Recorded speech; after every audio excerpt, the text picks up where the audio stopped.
ఈ వారం రోజుల్లో జరిగిన వార్తా విశేషాలను మీకు అందించే వార్తా వాహిని కార్యక్రమానికి స్వాగతం.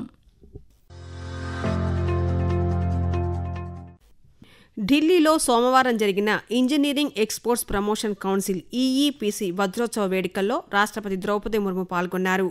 ఈ సందర్భంగా మాట్లాడుతూ భారత్ను ప్రపంచ వ్యాపార కేంద్రంగానూ జ్ఞాన కేంద్రంగానూ మార్చాలని రాష్ట్రపతి పిలుపునిచ్చారు. భారత ఆర్థిక వ్యవస్థ స్వావలంబన సాధిస్తోందని చెప్పారు. అలాగే ఎగుమతులలోనూ రాణించాల్సిన అవసరం ఉందని అభిప్రాయం వ్యక్తం చేశారు. కోవిడ్ సమయంలో ఆత్మనిర్భర్ భారత్కు వేసిన పునాదులు మంచి ఫలితాలు ఇస్తున్నాయని చెప్పారు. ఆత్మనిర్భర్ భారత్ ద్వారా ప్రపంచ ఆర్థిక అస్థిరత ప్రభావం జాతీయ ఆర్థిక వ్యవస్థపై తక్కువగా ఉంటుందని రాష్ట్రపతి వ్యాఖ్యానించారు.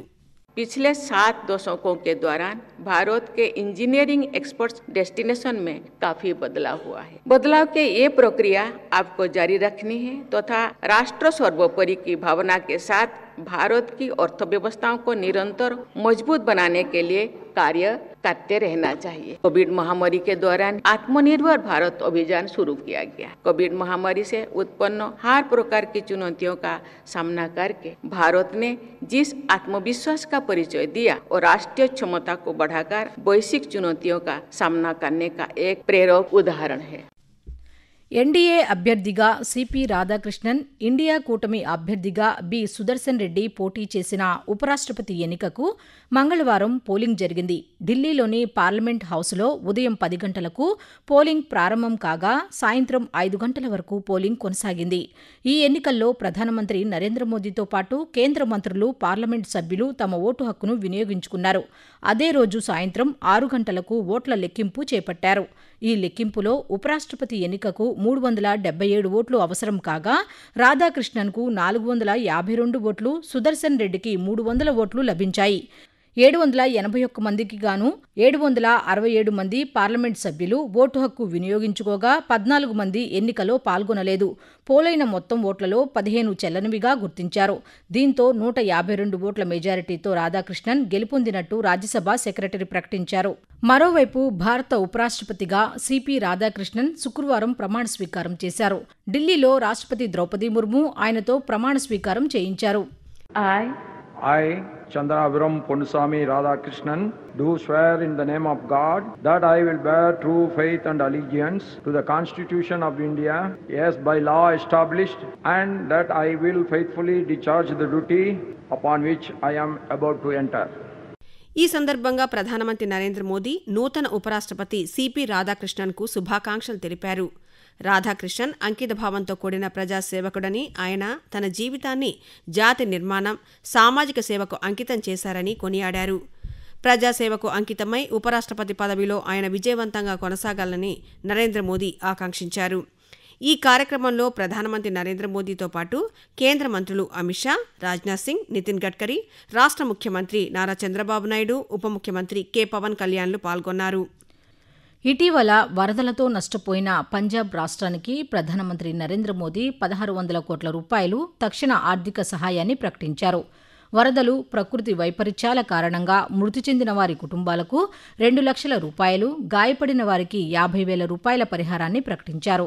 వరద పరిస్థితిపై పంజాబ్లోని గుర్దాస్పూర్లో ఆ రాష్ట్ర సీనియర్ అధికారులతో ప్రధానమంత్రి మంగళవారం సమీక్షా సమావేశం నిర్వహించారు.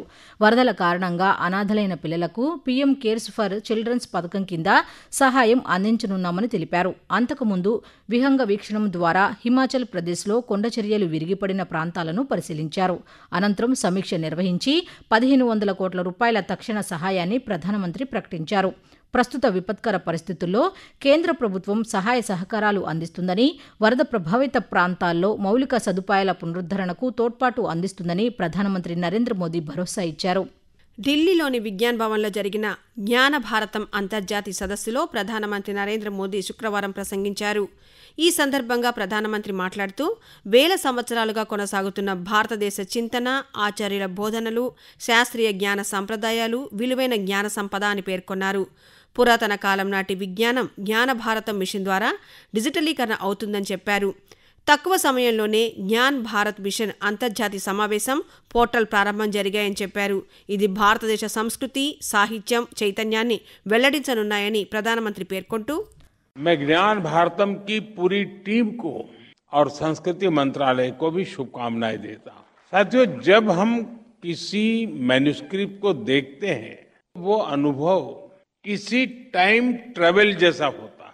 मन में विचार भी आता है कि आज और पहले की परिस्थितियों में इतना जमीन आसमां का अंतर था। हमारे पूर्वजों को उस समय बौद्धिक रिसोर्सेज पर ही निर्भर रहना पड़ता। एक एक ग्रंथ के लिए इतनी मेहनत लगती थी और उस समय भी भारत के लोगों ने विश्व के बड़े बड़े पुस्तकालय बना दिए थे, लाइब्रेरीज बना दी। ఢిల్లీలో మంగళవారం జరిగిన ఆల్ ఇండియా మేనేజ్మెంట్ అసోసియేషన్ ఏఐఎంఏకి చెందిన ఒక కార్యక్రమంలో భారత అంతరిక్ష పరిశోధనా సంస్థ ఇస్రో చైర్మన్ వి నారాయణన్ పాల్గొన్నారు. ఈ సందర్భంగా ఆయన మాట్లాడుతూ ఆపరేషన్ సింధూర్ సమయంలో భారతదేశ ఉపగ్రహాలు నిరంతరాయంగా పనిచేస్తూ సైన్యానికి అవసరమైన సమాచారాన్ని అందించాయని తెలిపారు. భూ పరిశీలన, కమ్యూనికేషన్కు సంబంధించిన ఉపగ్రహాలు అన్నీ ఆపరేషన్ సింధూర్కు సంపూర్ణ సేవలు అందించాయని పేర్కొన్నారు. స్వదేశీ సాంకేతికతను ప్రోత్సహిస్తూ ప్రపంచ అంతరిక్ష రంగంలో దేశాన్ని అగ్రస్థానంలో నిలిపేందుకు ఇస్రో కృషి చేస్తోందని నారాయణన్ వివరించారు. ప్రధానమంత్రి నరేంద్ర మోదీ అధ్యక్షతన కేంద్ర మంత్రివర్గం బుధవారం ఢిల్లీలో సమావేశమైంది. ఈ సమావేశంలో ఆర్థిక వ్యవహారాల కేబినెట్ కమిటీ 2 కీలక మౌలిక సదుపాయాల ప్రాజెక్టులకు ఆమోదం తెలిపింది. కేంద్ర మంత్రివర్గ నిర్ణయాలను కేంద్ర సమాచార ప్రసార శాఖ మంత్రి అశ్విని వైష్ణవ్ పాత్రికేయులకు వెల్లడించారు. బీహార్లోని బక్సార్, భాగల్పూర్ హైస్పీడ్ కారిడార్ పరిధిలోని మొకామా ముంగేర్ 4 వరుసల రహదారి నిర్మాణానికి ఆమోదం తెలిపిందని, మొత్తం 4,447.38 కోట్ల రూపాయలతో 82.4 కిలోమీటర్ల మేర ఈ రహదారి ప్రాజెక్టు చేపడుతున్నామని తెలిపారు. అదేవిధంగా బీహార్, జార్ఖండ్, పశ్చిమ బెంగాల్ రాష్ట్రాల్లోని భాగల్పూర్, దుమ్కా, రాంపూర్ హాట్క్ సింగిల్ రైల్వే లైన్ సెక్షన్ను సుమారు 3,169 కోట్ల రూపాయల వ్యయంతో డబ్లింగ్ చేసేందుకు సైతం కేబినెట్ కమిటీ ఆమోదం తెలిపిందని అశ్విని వైష్ణవ్ వివరిస్తూ, भागलपुर, दुमका, रामपुरहाट डबलिंग, ये प्रोजेक्ट बिहार, झारखंड और बंगाल को जोड़ने वाला एक बहुत ही इम्पोर्टेंट प्रोजेक्ट है। इस डबलिंग के बाद में भागलपुर से दुमका और उससे सीधा रामपुरहाट की तरफ गाड़ियां जा सकेगी और बहुत बड़े तीर्थ स्थल देवघर धाम को भी जोड़ता है ये। और साउथ बिहार को जो बड़ी कनेक्टिविटी चाहिए होती है टुवर्ड्स कलकत्ता, टुवर्ड्स साउथ, वो कनेक्टिविटी इस प्रोजेक्ट से मिलती है। నేపాల్లో చోటు చేసుకున్న ఉద్రిక్తల నేపథ్యంలో ఆంధ్రప్రదేశ్కు చెందిన వారిని తీసుకువచ్చేందుకు రాష్ట్ర ప్రభుత్వం చర్యలు తీసుకుంది. ఈ మేరకు నేపాల్లో చిక్కుకున్న ఆంధ్రప్రదేశ్ వాసులు సురక్షితంగా రాష్ట్రానికి చేరుకుంటున్నారు. ప్రత్యేక విమానంలో ఖాట్మండు నుంచి రాష్ట్రానికి 144 మంది గురువారం చేరుకున్నారు. వీరిలో 104 మంది విశాఖపట్నం విమానాశ్రయానికి, 40 మంది తిరుపతి విమానాశ్రయానికి చేరుకున్నారు. ప్రత్యేక విమానంలో తిరుపతి విమానాశ్రయానికి 62 మంది చేరుకున్నారు. వారికి స్థానిక ప్రజాప్రతినిధులు స్వాగతం పలికారు. గుంటూరు జిల్లా మంగళగిరిలో ఓ వార్తా సంస్థకు శుక్రవారం నిర్వహించిన కాంక్లేవ్లో ఆంధ్రప్రదేశ్ ముఖ్యమంత్రి నారా చంద్రబాబు నాయుడు పాల్గొన్నారు. ఈ సందర్భంగా ముఖ్యమంత్రి మాట్లాడుతూ, భారత్ వంటి దేశాల్లో సంక్షేమం, అభివృద్ధి రెండింటినీ సమాంతరంగా అమలు చేయాల్సిన అవసరం ఉందని చెప్పారు. వివిధ పథకాల ద్వారా సంక్షేమం అందిస్తూ అభివృద్ధి కూడా అదే తరహాలో ప్రాధాన్యతనిస్తున్నామని చెప్పారు. విజన్ రూపకల్పన చేయడంతో పాటు దానిని సాధ్యం చేసే దిశగా పనిచేయాలన్నారు. జాతీయ స్థాయిలో వికసిత్ భారత్ 2047కు అనుగుణంగా రాష్ట్ర స్థాయిలో స్వర్ణాంధ్ర 2047 విజన్ సిద్ధం చేశామని చెప్పారు. ప్రతి సంవత్సరానికి ప్రణాళికలు రూపొందించుకున్నామని, గత ఏడాది, ఈ ఏడాది 2 అంకెల వృద్ధి సాధించగలిగామని ముఖ్యమంత్రి పేర్కొంటూ, 3% జీఎస్టీపీలో రాష్ట్రానికి వచ్చే ఆదాయానికి డిఫరెన్స్ ఉంటుంది. సర్వీస్ సెక్టర్ మాక్సిమం ఇన్కమ్ ఇస్తుంది. అందుకే ఆ రోజు నాలెడ్జ్ ఎకానమీకి వెళ్ళాం. అది నిజమని ప్రూవ్ అయింది. ఈ రోజు విశాఖపట్నం, విజయవాడ, అమరావతి, తిరుపతి ఇలాంటి సిటీస్ అన్ని డెవలప్ చేసి మళ్ళీ ఐటీ గాని, బ్యాంకింగ్ గాని, ఇంకొక పక్కన టూరిజం గాని, ఎడ్యుకేషన్, హెల్త్ ఇవన్నీ డెవలప్ చేస్తే మళ్ళీ మనకు ఆదాయం పెరిగే అవకాశాలు వస్తాయి. కర్ణాటకలో సామాజిక విద్యా సర్వే కులగణన 2025ను నిర్వహిస్తామని ముఖ్యమంత్రి సిద్దారామయ్య తెలిపారు. బెంగళూరులోని ముఖ్యమంత్రి అధికారిక నివాసం కృష్ణలో శుక్రవారం ఆయన పాత్రికేయులతో మాట్లాడారు. కర్ణాటక రాష్ట్రంలో బీసీ కమిషన్ ఆధ్వర్యంలో ఈ నెల 22 నుంచి అక్టోబర్ 7వ తేదీ వరకు గణన కొనసాగుతుందని తెలిపారు. దీనికోసం 420 కోట్లు కేటాయిస్తామన్నారు.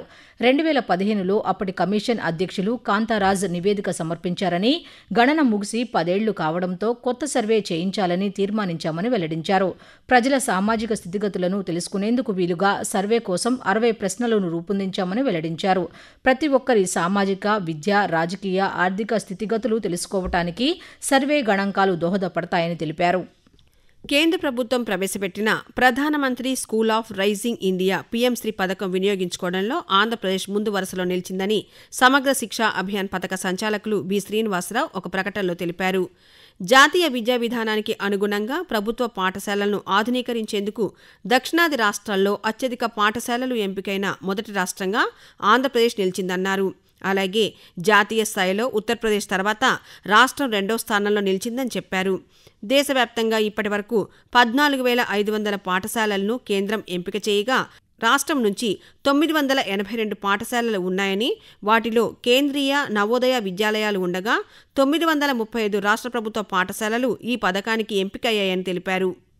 ఢిల్లీలో సోమవారం జరిగిన 56వ engineering exports promotion council EEPC India జాతీయ అవార్డుల కార్యక్రమంలో కేంద్ర వాణిజ్య, పరిశ్రమల శాఖ మంత్రి పీయూష్ గోయల్ పాల్గొన్నారు.